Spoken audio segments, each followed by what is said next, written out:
The excitement in Tokyo's Athletes Village is building with less than 24 hours to go until the first Olympic event gets underway. Gabriella Power joins us live from Tokyo. And Gab, our athletes, as you would be, happy to have Ash Barty in the team.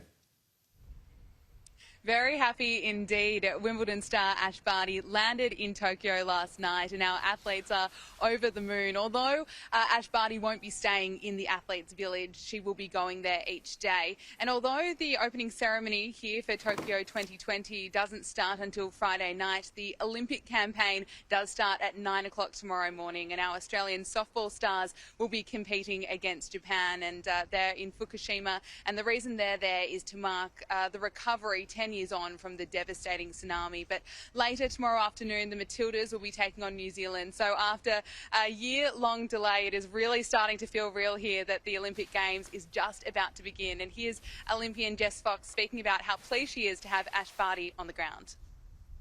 She commented on one of my Instagram stories a few days ago, and I was like, oh my God, Ash Barty sent me a message.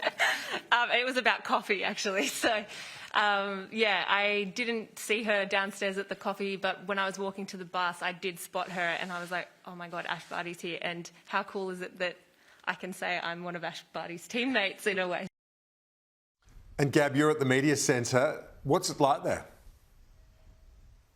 Well, there's certainly a bit of a buzz today, especially hearing from those athletes such as Jess Fox, and they're all speaking about just how excited they are that this moment has finally come. It's been a 5-year cycle. It's obviously normally a 4-year one, and they're so pleased that this is going ahead despite all the COVID concerns. But here in the media centre, it's also exciting to have 6,000 journalists all in the one spot. But of course, we're all adhering to the social distancing requirements. There are strict protocols in place. We have to get a COVID test every single day, and just take a look at what it's like here. We are about to go to the press centre for the first time. We are not allowed in taxis or Ubers. We are only allowed on accredited Olympic buses. We are waiting for the next one, which is set to arrive in 5 minutes.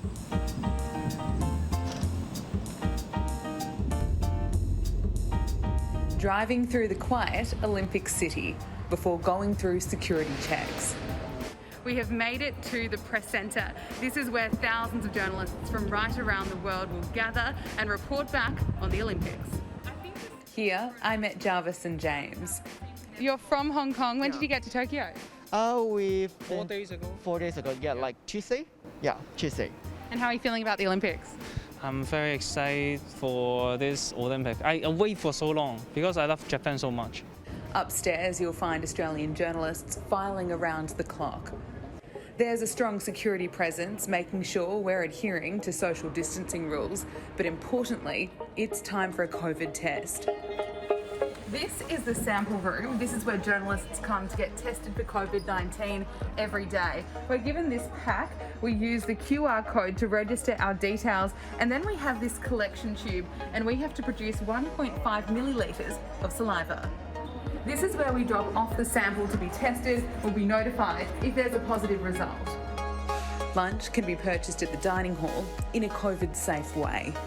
We are outside the Tokyo 2020 souvenir shop, and just over here you can see there are vending machines and you can buy whatever merchandise you like. That's a Tokyo 2020 mug, you can buy a toy kitten or even some sunglasses. That'll cost you 6,600 yen.